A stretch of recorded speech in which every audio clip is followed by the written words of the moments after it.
পূজার মাত্র আর 2টা দিন বাকি, ব্যস্ততার তো শেষ নাই। সারাদিন ঘরের অনেক কাজ ছিল। রাতের বেলা আসলাম পার্লারে।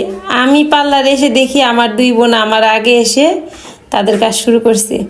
ওরা যদি আমাকে ফোন দিয়ে বলছিল একসাথে আসতে, কিন্তু আমি আসতে পারি নাই। আমরা কিন্তু সব বোনেরা আসি আমাদের আলপনা আপুর পার্লারে।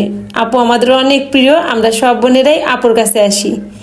আসলাম পার্লারে, তারপরে এই তো কষা মাজা শুরু বোনেদের। আমরা 6 বোনই আলপনা আপুর পার্লারে আসি, কারণ আপুর ব্যবহারটা আমাদের অনেক ভালো লাগে। আর আমাদের একটা ব্যাপার আছে, আমরা 6 বোনই একই টেলার্সের থেকে জামা কাপড় বানাই। আমরা 6 বোনই একই দোকান থেকে কসমেটিকের জিনিস বেশিরভাগ কেনাকাটা করি। মানে একজন যে দোকানে যাবে পরেরগুলো সেই একই জায়গায় যাবে, এমন একটা ব্যাপার। আসলে আমাদের বোনেদের মধ্যে অনেক মিল। আমরা শুধু 6টা বোন না, 6 জন বান্ধবীও। এক প্রাণ এক আত্মা 6টা। আসলাম বাসায় এসে আমার সেজো বোন চলে আসছে সবার জন্য চা করতে। এইদিকে দেখেন, তার কথা কেউ শোনে না বিধায় সে কোথায় উঠছে তার কথা বলার জন্য। আর এদিকে আমার মেজো বোন, তার আবার ক্যামেরার সামনে আসতে ইচ্ছা করে না। তারপরে আমরা সবাই একসাথে গল্প গুজব আড্ডায় ব্যস্ত। রাত 12:30 পর্যন্ত আমরা সবাই একসাথে আড্ডা দিলাম। তারপরে রাতে আসছি বাসায়। এটা ছিল আজকে সকালবেলা। ভোরবেলা তো আজকে ছিল পারণ। ঘুম থেকে উঠে আগে বাসি কাজ সেরে স্নান করে পূজা দিয়ে নিলাম। আমার বোনরা তো রাতে আমার বাসায় আসতেই দিবে না। ওরা বলতেছিল বড়দি আজকে যাবা না, পূজার এই কয়টা দিন আমাদের সাথে বাবার বাড়িতেই থাকবা, কিন্তু পাশাপাশি বাসা ভালো লাগে না। আজকে পারণ ছিল, সকালবেলা একটু রান্নাবাড়া ঝামেলা আছে।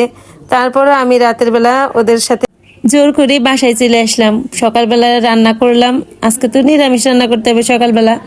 তো এদিকে রান্না শেষ করছি, পূজাও হয়ে গেছে। আর এইদিকে সবাই ঘুমে ব্যস্ত। আমার ভাইটারা যখনই আসে বাবার বাড়িতে, সবাই করে কি আমার বাসায় এসে ঘুমায়। এই যে দেখেন সব কয় ভাই একসাথে। সেই ছোটোবেলা থেকেই ওরা আসলেই সব কয় ভাই মিলে এই যে আমার বাসায় ঘুমাবে। আর সারা রাত মনে হয় এই কয় ভাই ভোরবেলা যেয়ে ঘুমায়। আমার সব বোনের ছেলেরা, আমার ছেলে, মানে এটা যে ওদের কাছে কি একটা আনন্দের। তোরা সবাই ঘুমাইতেছে, উঠলো, ওদেরকে খেতে দিলাম। তারপরে আসলাম বাড়িতে। এর মধ্যে যে কতবার ফোন আসছে, এখনো কেন আসি না, আমি যেন ব্যাগপত্র নিয়ে জামা কাপড় গুছাই নিয়ে চলে আসি, এই বইলে বইলে বারবার ফোন করতেছিল আমার বোনেরা। আসছি তো আমি বাসায় আসার পরে আগে আমার মেজো বোন দৌড়াই গেছে, বড়দি কই তোমার হাতে ব্যাগ কই, জামা কাপড় কই। ওই যে আমার সেজো বোন আমার দেখে পেছনের দিকে ঘুরে আছে, তার মেজাজ গরম, আমি কেন জামা কাপড় নিয়ে আসি নাই।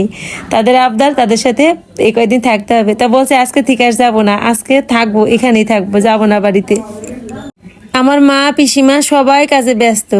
এদিকে দেখেন আমার মার অবস্থা। আমার 2 ভাগ্নের জন্য টুপি বানাই নিয়ে আসছি, সে মাথায় দিয়ে দাঁড়াই আছে, আমাকে বলতেছে তারও একটা টুপি লাগবে।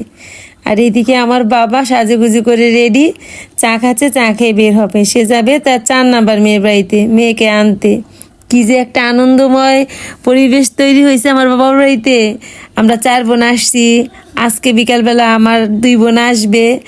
আমি তো বাবার বাড়িতে সকালবেলায় চলে আসছি। এখন আমি ভয়েস ওভার দিচ্ছি আমার বাবার বাড়িতে বসে। আর এইদিকে আমাদের পূজার প্যান্ডেলের কাজ শুরু হয়ে গেছে। আজকে থেকে সকালবেলা আসছে সব প্যান্ডেলের কাজ করতে। আমাদের বাচ্চাদের যে কি আনন্দ। আমাদের তো সব ছেলেরা এখন বড় বড় হয়ে গেছে, সবাই এক একজন এক এক কাজে ব্যস্ত। তো এখানে দায়িত্বে আছে আমার বড় ছেলে, তারা ভাইয়েরা এক একজন এক এক কাজে দায়িত্বে আছে। আর এইদিকে এই যে আমার বাবার সাথে আমার ছোট ছেলে যাচ্ছে তার মাসিকে আনতে। দাদুকে একা ছাড়বে না। বাবা কিন্তু কানাইপুরে একা যেতে পারতো না, বলে যে দাদু তুমি একা একা যাইতে পারবো না।